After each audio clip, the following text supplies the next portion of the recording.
ജനസംഖ്യ ആനുപാതികമായ പ്രാതിനിധ്യം വേണമെന്ന് ശക്തമായി വാദിച്ചത് കുമാരനാശാനായിരുന്നുവെന്ന് SNDP യോഗം ജനറൽ സെക്രട്ടറി വെള്ളാപ്പള്ളി നടേശൻ.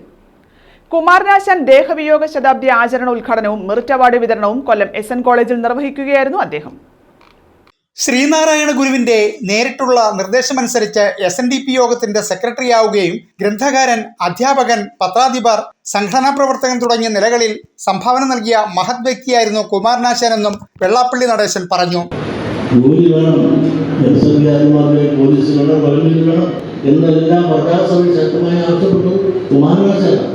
അപ്പോൾ സമൂഹത്തിൽ സമുദായത്തിന് അവകാശപ്പെട്ട അധികാരങ്ങളും അവകാശങ്ങളും കൃത്യമായി കൊച്ചുകായി കിട്ടണമെന്ന ശക്തമായ ഭാഷയിൽ കുമാരനാശാൻ പറഞ്ഞു.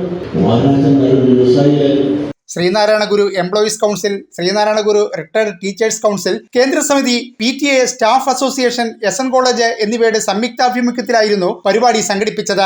SNDP യോഗം കൗൺസിലർ P. സുന്ദരൻ അധ്യക്ഷനായിരുന്നു. Sreenarayana college principal doctor SP Manoj സംസാരിച്ചു. പ്രഭാഷകനും എഴുത്തുകാരനുമായ ഡോക്ടർ ജോർജ് ഓണക്കൂർ മുഖ്യ പ്രഭാഷണം നടത്തി. Preethi Nadesan, PV Rajimon, doctor S. Vishnu, Nithya P. Viswam തുടങ്ങിയവർ പങ്കെടുത്തു.